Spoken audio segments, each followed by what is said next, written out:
Barber College Success, brought to you by Craig Charles of Crown Cutz Academy, Johnson City, Crown Cutz Academy, Bristol, Virginia, and Proficient Nail Academy, downtown Johnson City.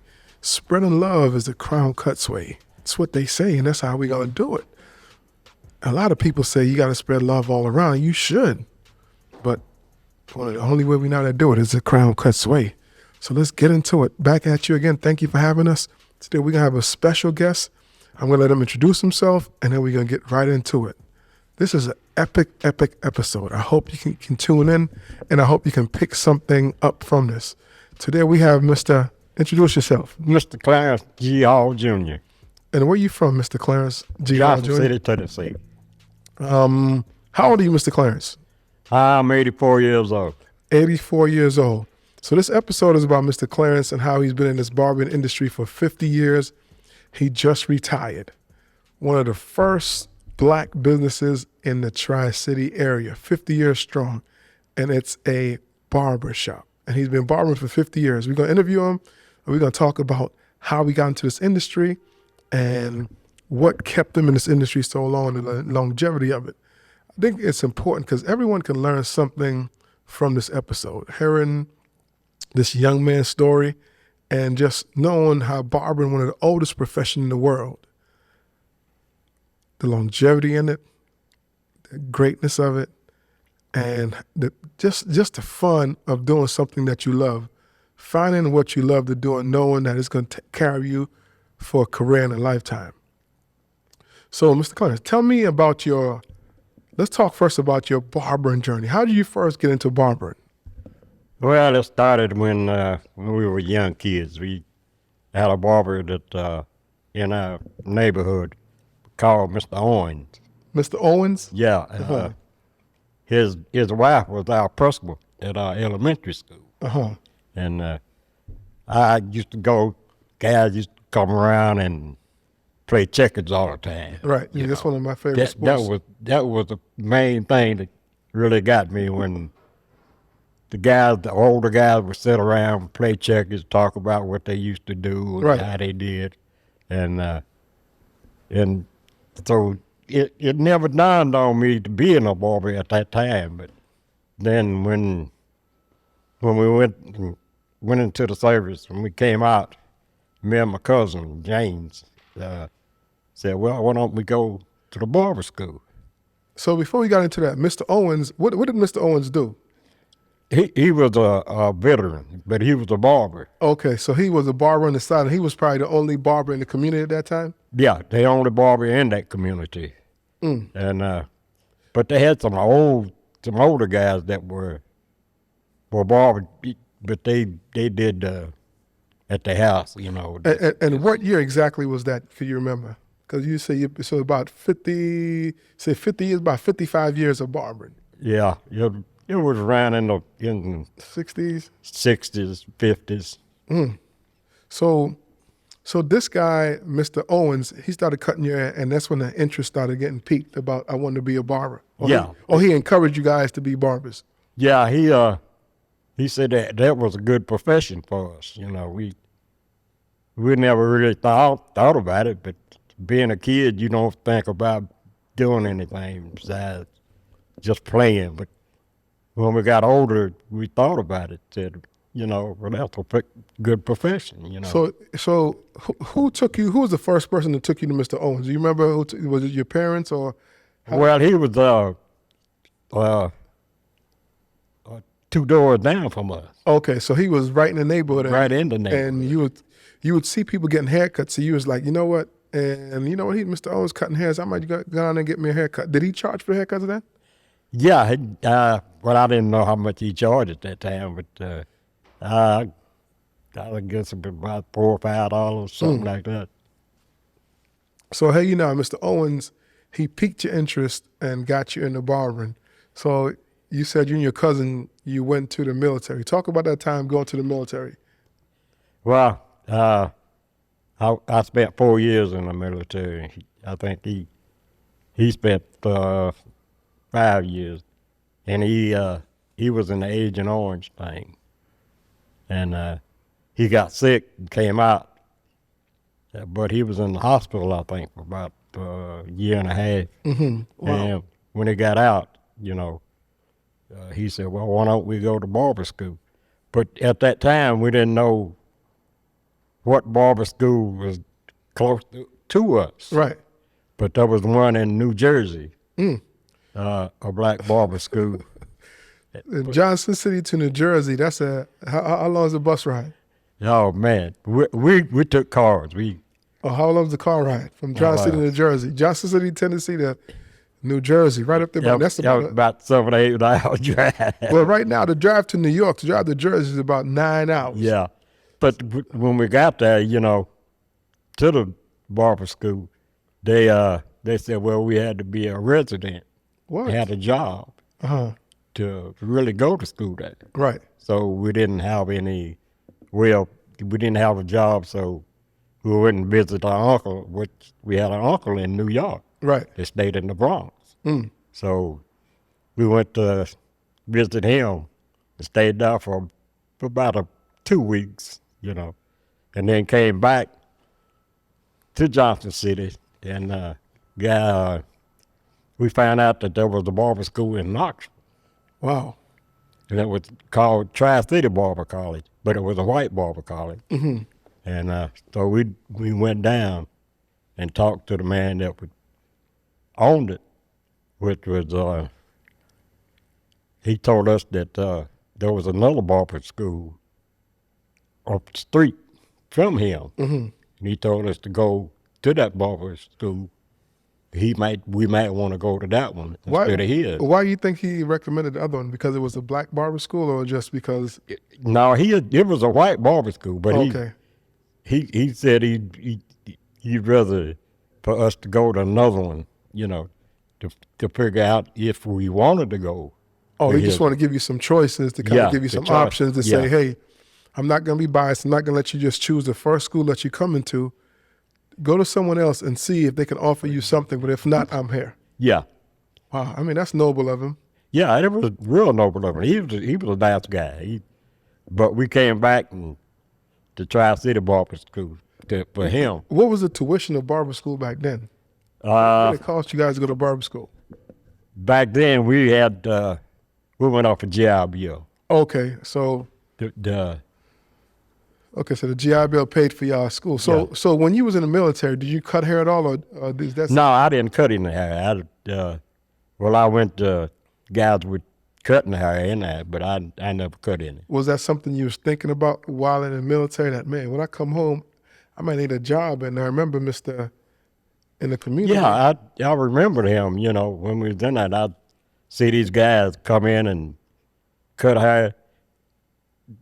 For them in the military, it was all one cut. Right, high and tight. High and tight, all off, And it took them about guys made money doing that.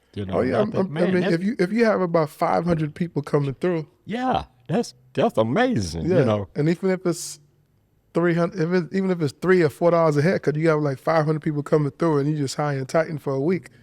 That's a good salary. Yeah. Yeah, but we had a barber on our base, but it was a woman barber, and she couldn't speak English, but she did pretty good at it. So what was the experience like going to barber school in Knoxville, and how long was the barber school for? It was 9-month schooling. He was real nice, I learned how to be a razor from a wino. From somebody under. When we first went there, the guy came in and they was homeless, and they'd have free haircuts in the back. Right. And he said he wanted to shave. We told him we didn't even know how to hold a razor. Right, but but getting experience from the live model, that's good though. Yeah, but he told us, he said, well, I've been cut before. He said, well, I will show you how to hold a razor from a wino, not from a... I think that's a good way to learn. I'd rather learn on a live model than on a mannequin. Again, here we talking to Mr. Clarence Hall, about 55 years in this industry, and he just retired after 55 years of cutting hair. I think it's epic. I think it's monumental to show how the longevity in this industry. And I hope people who listen to this podcast can pick something up from it. It's really important to learn from people who's been before you, understand that they paved the way for you. So did you guys drive back and forth to school every day? We stayed in Knoxville. We had my wife now was my girlfriend back then, and the guy that stayed with her mother, Right. his mother had a house down there. Okay. So we stayed with her. Wow. So the whole While we were there, the whole 9 months? Yeah. So we'd come home on the weekends, you know. But, So did y'all work in Knoxville while you was going to school? Or yeah, you just... we worked. He worked at a department store, you know, and I worked at a place where they did cremation for the kitchens and things, Okay. Appliances. appliances and stuff. Okay. So what kept you motivated through the years? Now, we're talking about 55 years of barbering. What kept you motivated to just keep what you're doing what you're doing, and for 55 years? Well, what kept me going is meeting the people. I met a whole different lot of people, but the celebrity that I really met was a wrestler when we was on Market Street. Okay. They used to have wrestling here on like on the weekend. Right. And then And come through? This guy was coming through. They were wrestling. Right. Yeah. So he came downtown and stopped in our barbershop, and Well, I think a lot of those, even those like wrestlers now from Morristown, like Undertaker and those big guys, Kane, I think a lot of them from this area. Those heavy duty a wrestlers lot of them right came now. from this area. Yep. So so what else so were you cutting hair? So how far were people coming? Because if you probably was one of the few barbers in the Tri-Cities, were people coming from, did you know of any other barbers that was in Kingsport, Greenville, or Kingsport, Elizabethton area, or even Jonesboro? There was a barber in Jonesboro, but he was an older guy. I can't think his name, but he just did older people's head, you know. That Okay, so what Yeah, about yeah. Bristol? There was no one in But- Bristol?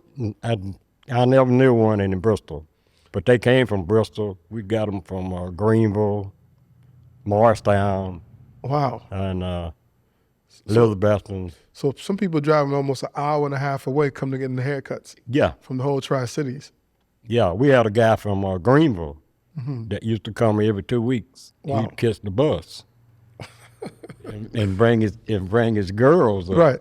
And I wonder how long was that ride from Greenville to Johnson City? Now, just a regular car ride now is about like 15, 20 minutes. yeah, but I guess that bus they had, you know, they stop at different places. I guess about an hour that Hour he and a was half. coming Right. from Greenville. And when he died, we went to his funeral, and his daughters had kids. They were bringing their kids to us. you know. Wow. So do you, who was your oldest client that you have since you just retired? Your longest tenured client? Has anyone been with you for more than 20, 30, 40 years? Yeah, I'm trying to think his name. Yeah. We had a guy from Kingsport. I can't think his name. He comes every 2 weeks. Uh-huh. And I haven't seen him in about a month now, but I guess he got sick. So what year did he start coming to you? When we was in the arcade, Wow. that was in the 50s. Wow. That's a long time and he's still coming, still loyal customer. What are some of how has barber industry evolved since you started? How has it evolved? It evolved a lot, you know. Haircuts are different now. When we started, we had Covatus and Fro, you know. We did the facials Right. and all of that, you know, and most guys were getting the facials and the shaves and everything, you know. I shaved a guy the other day, and he said he never knew a guy my age that the hands were still steady. He said, no. I mean, but that's repetition. You've been doing it long enough. So, I mean, you're doing it long enough. You know, Oh, it's yeah. just, Yeah. yeah, I mean, no, I admire that. I mean, what you think, Mitch? That's 55 years of being in this industry. That's a long time. What are the most significant changes that you've seen? The most significant change that you've seen in the industry from then till now? Well, there's a lot of people coming in now, you know. It's more kind of more trendy now. Trinity, yeah. All the things now. Well, when we first started, we didn't have any supplies, you know, people coming around. But we had to order out a lot of our stuff. And then a guy from Elizabeth opened up a supply place, you know. So, and I've seen the changes coming when buying equipment, you know. They were cheaper then. right. Now they're pretty old. Okay. So, I have a barber chair that is older than we've been in business. for real? Yeah, Wow. 55 years. What's the name of the chair? Is it Belmont Cope? Belmont Coleman, I think it is. Wow. I'm pretty sure you could call that company. They'll probably give you a pretty penny for that chair.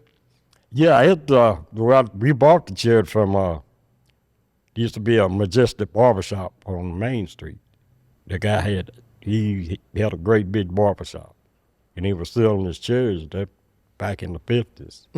And we bought it, I think, 2 chairs for $50, you know. Wow. And you know, those chairs now, I think a brand new Belmont barber chair, some of them go for like maybe $5,000. Oh, yeah, yeah. That's pretty penny.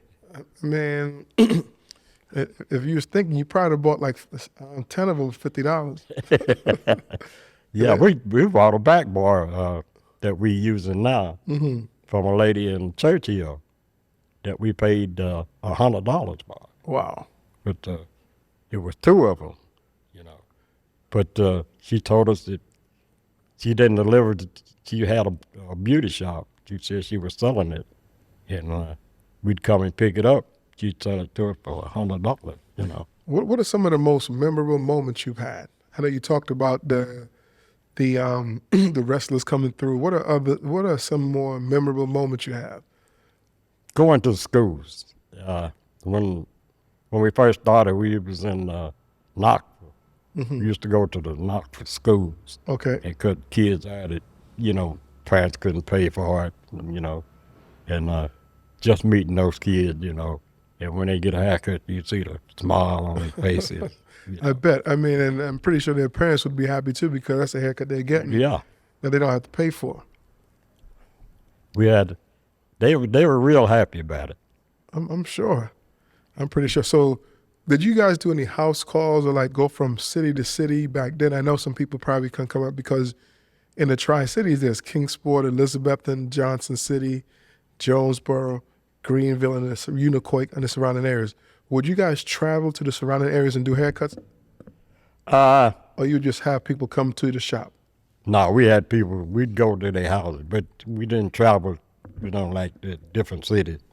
Here in the community, we had guys that would call us.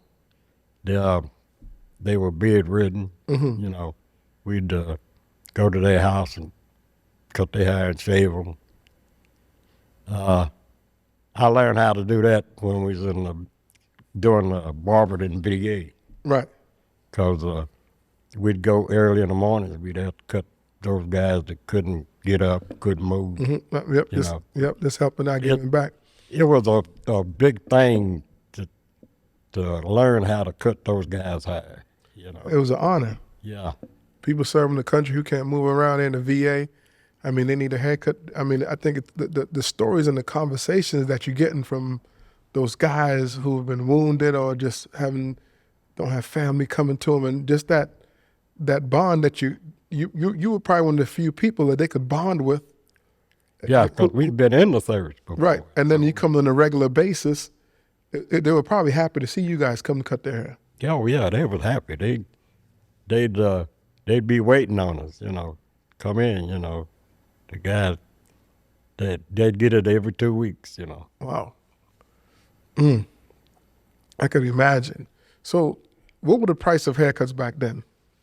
Something like about $4 or $5 back then, And when we were barbering, I think we went up 3 times in the whole time we were barbering. So when you retired last month, this year, what was the last price of your haircuts? I'm trying to think his name. No, I'm saying, what's the price? What's the price of your haircut when you retired? Well, $12. I just charged $12. So for 55 years, you went from 4. You say you went up 3 times. So the next time you went up from 4 to 7. then from 7 to About 9.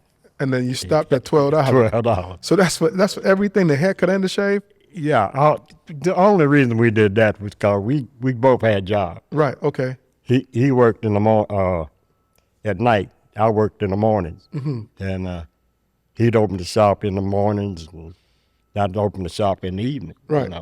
So it worked out pretty good for us because we both had jobs. So. Okay. That's good. I mean, let's think about it. I mean, when I started cutting hair, when I opened my shop in 2004, I think my prices was $12. Yeah. And when I stopped cutting hair to go into the barber school and start teaching, I think my last price was $25, and that was in 2016, 2017. $25, $30 for a haircut. But now haircut prices are like $30, $35, $40. What do you think about that jump?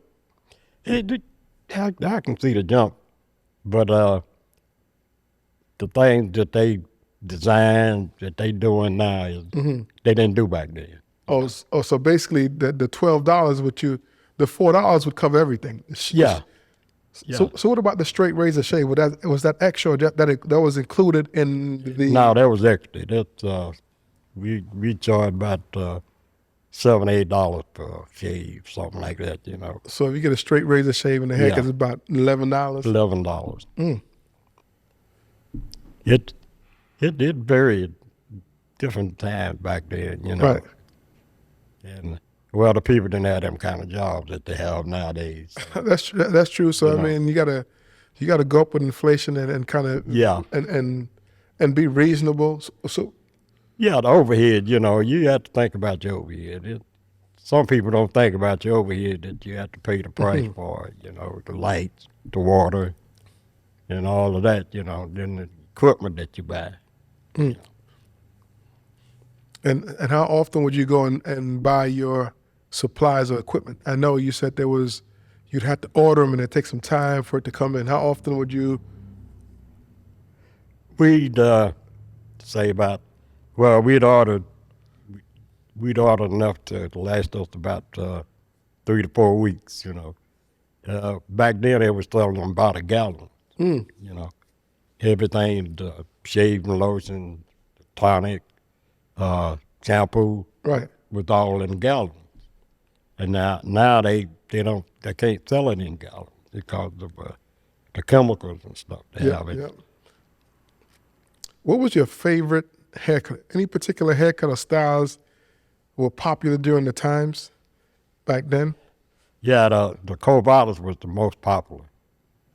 And that was like the thing from, it was almost bald, but Right. it was not bald. Right. But kinda like everybody liked the design, the thing that go around the head. The lineup. The lineup. Okay. Yep. And so you say 70% of your clients was Cavadas. Yeah. Covalis was the thing back then. So describe a Cavadas. If you start in a Cavadas haircut, you got your clippers. How you using the 1 guard, the 2 guard, or you just keeping it the 1 guard and below? Yeah, the 1 guard, You start out with the 1 guard and then kind of go up a little bit, Right. to get the stragglers, Right. So I think a cavadas, in comparison, a cavadas right now is probably, most people say like an even haircut. Yeah. Yeah, but they call, I like the name cavadas. That's a nice name, cavadas. And I think that's in our textbook, cavadas. Yep. Wow. So in your time, what's the most haircut you've ever done in a day? Most that I've done in a day is about 14, 12 haircuts a day. It'll wear you out most of the time, you know. So, there's some barbers who are doing like 15, 20 haircuts a day. Yeah. Oh, That's yeah. It'll wear you out, of course. I don't want to be in that position. I never wanted to be a barber where I'm burnt out. No, you never want to be burnt out. Because if you do, you get uninterested in it, you know. But I really loved it and enjoyed it. I just enjoyed meeting the people, talking to them, you know, different races of people. You know, For me, that's what I like about barbering too. The relationships that I've made, just the people that I've met, just the long-standing relationship. Just having people come in every week, just talking to them, having good conversations. yeah, People from around the world, around the country, and people just come and share their thoughts with you, just pouring their hearts out to you, and just talking to you. yeah. Because most barbers, you'll learn a lot from the people. They like to talk to you, you know. They like to tell you their stories and different things, you know. Especially the older men. I learned a lot from the older guys, you know. So cutting hair in the 50s and 60s, that's around like the civil rights movement. Was it tough cutting hair back then, and how was it? Well, it wasn't really tough, you know. Some of it was and some of it wasn't. But we cut a lot of whites there, you know. They were impressed with the way we cut their hair, you know. And they would come back. So you were one of the few barbers overall in the Tri-Cities Yeah. initially. Yeah. So everybody had to come and get their hair cut. Yeah, everybody came to us, you know. So I know a lot of people traveling around the country back then. One of the staples in the United States were people who needed directions, and especially Black minority people traveling through the country. Would you find a lot of people stopping through your shop and asking for directions because they felt safe and just? Yeah, they'd come in and ask us where different stuff was, you know. I think they made a movie on that. It's called The Green Book. Yeah, they made a book of that. I had a guy come in about a year ago from California, and he would ask me about my stories, what the race life was in Johnson City. You know, they were writing a book. Okay. And I don't know if he said he'd go get back to me, but I never heard from him yet. Yeah, he'll probably it takes time to put a book together, so he's probably putting it together. Yeah, I would imagine, because back then, a haircut is a service everybody need, and you can't be real biased when you need a haircut. No. You come to get the service, either you come to get it or you're not. So you say, what do you think? So percentage of your clients, mixed clients or white clients or Black clients, was it half-half? Was it 50-50? Was it 70-30 or 60-40? About 60-40, something like that. And that's fair. Yeah. We just 60-40, you know. Them guys would stop in, and I had a guy to come in, a white guy come in and said he wanted to iron tight, that nobody's ever cut his hair to suit him. Right. You know, and I cut his hair, and he's been coming to me for the last 5 years. Wow. You know, he said he loved that hair and tight. So with you retiring now, that's gonna be tough. Where your clients gonna go? They're crying, you know. I'd like to continue, but my health is not gonna let me do that. Right.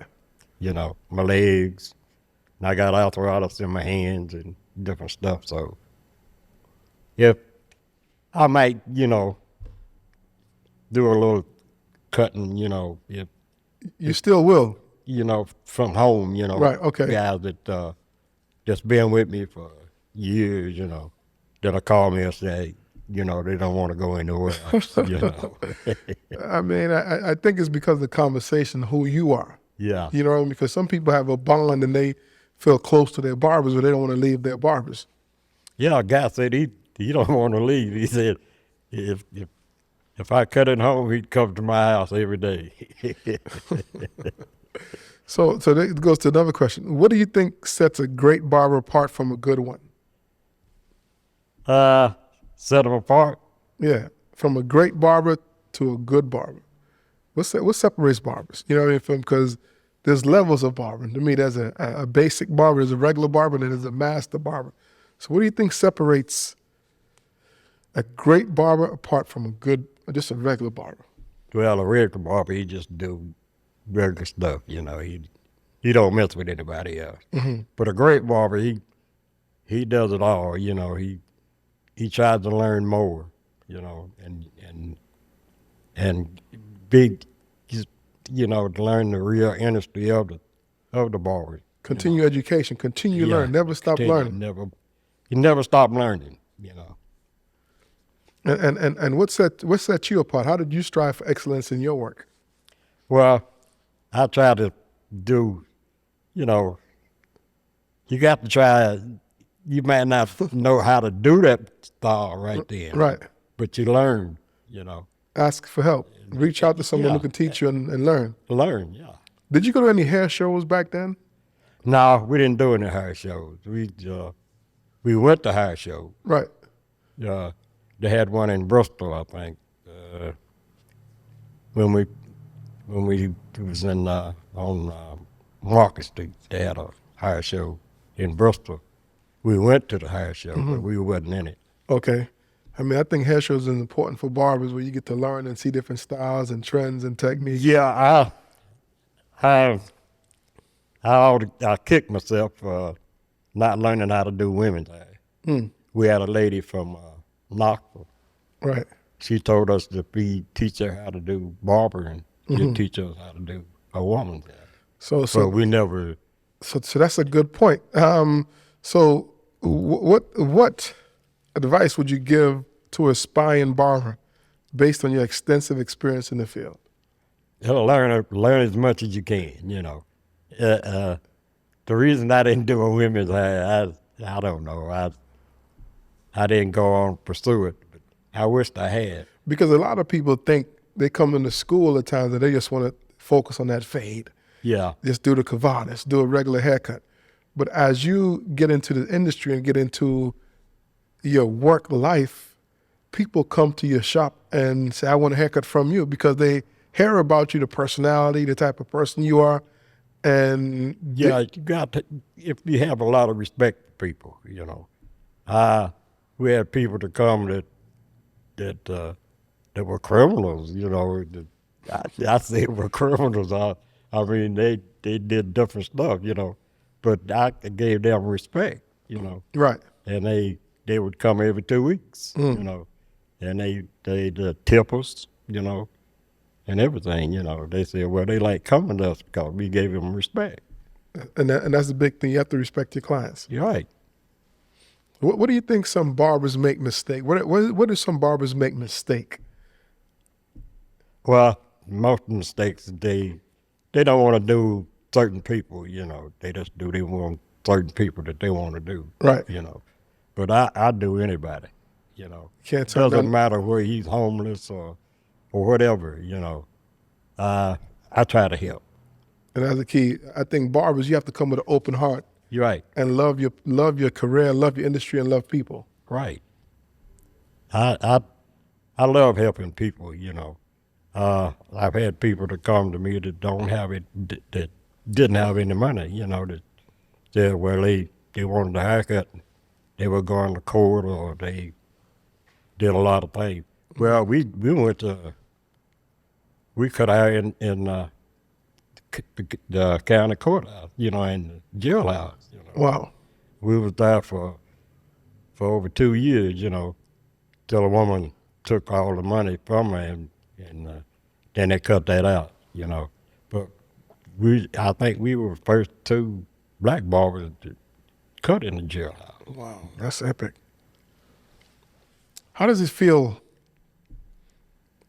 after 50 years, 5 decades in this industry? What does it feel like to be finished, retired, and what are your plans?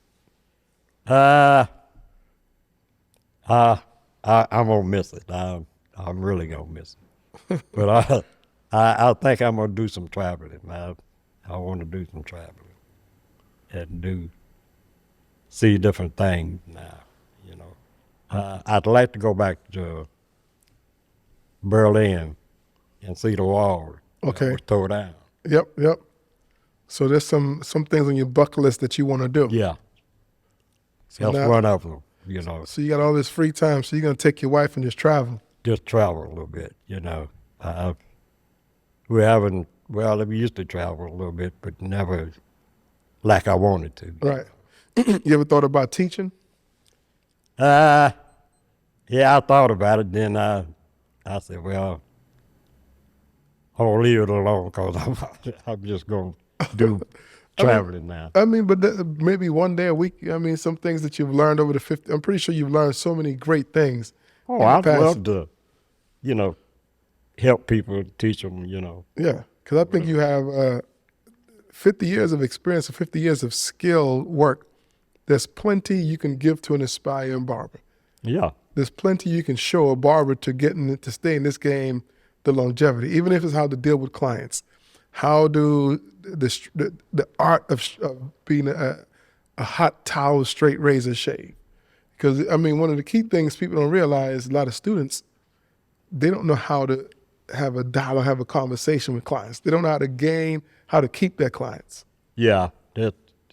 You got to have respect for that client, you know, and let him know what his problem is, what Right. your problem is, you know.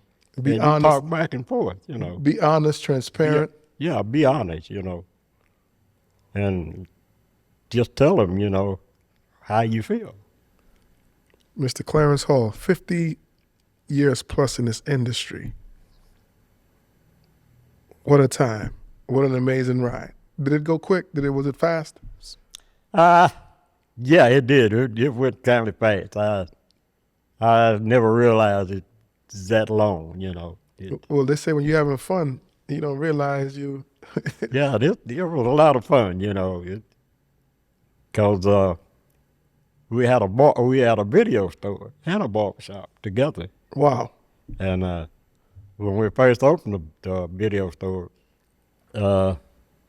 we started out, I think, with something like 30 movies, but we ended up with 2,000 movies. Wow.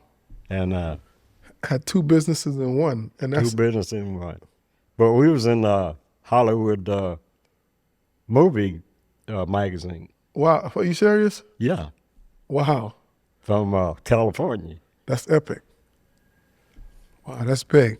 That's big. I mean, just the ingenious of thinking about having a secondary side hustle, a secondary business within a business. That's big. I think a lot of barbers can learn from that. A lot of people can learn from that. Yeah, what we when we first started opening a video store, we went to try to borrow money to open a video store, and they told us that that they already had a video store like Blockbuster, Right. that we could never compete with Blockbuster, and we told them we not trying to compete with other video stores. No. You know, we just want to open up a video store. Right. But they said they didn't give us any money. And then my partner was working at the nuclear fuel at the time. He went to the thing over there and borrowed money, The credit union. the credit union, you know, and borrowed money. And that's how we got started. Was it profitable? It was profitable. Wow. We paid the money back in less than a year. Wow. And then we took a trip Uh-huh. to New Jersey on that money. Wow. So you guys was Wow, that's big. That's epic. Yeah, 'cause it was back then. They said we never would make it in that video store, but it did. It did real great. I mean, I was surprised that it did that great. and people were coming from the Tri-Cities to rent videos. Yeah, they come from Tri-Cities. Some was coming from Elizabeth. And Wow, and not even come to get a haircut, just come to rent a video. Rent a video. Oh, that's epic. Oh man, well, Mr. Hall, every good thing must come to an end, and I think this was an epic episode, and a lot of people can learn from it. What is one of the lasting things that you want to say to people out there who want to get into this industry? When you get into it, get into it with your heart. Be real. And learn everything that you can, and respect the people. And they'll respect you. Mr. Clarence Hall, 55 years in this industry, got into barbering in the 60s, and just retired. And January 13th is the National Palace Day in Johnson City, Tennessee for Palace Barbershop. Again, thank you, Craig Charles of Crown Cutz Academy, JC, Johnson City, Tennessee, that is, and Crown Cutz Academy, Bristol, Virginia, and Proficient Nail Academy, downtown Johnson City. Spreading love is the JC way and the Tri-City way, but nah, check this out. Spreading love is the Crown Cutz way, and that's how we do it. Hope you guys can pick this episode up. We're going to have plenty gems, plenty just good in the crown moments in this episode. Giving Mr. Clarence his flowers, letting him know that, hey, we appreciate you for what you do. Because if it wasn't for you, there wouldn't be nobody like us coming through, opening barbershops, opening schools. I mean, you are one of the few people who paved the way for all these barbers, black, white, Hispanic barbers in the Tri-Cities. That got to be a good feeling. Oh yeah, that's great feeling. Great feeling. Great feeling. I mean, because if it wasn't for you said Mr. Moore, who introduced you to barbering. Mr. Owens. Mr. Owens, yeah, back in the day, back then, just sometimes, just a little friendly conversation. Hey, have you ever thought about barbering? You should check it out. Right. Yep. But again, thank you again, and check us out. Peace.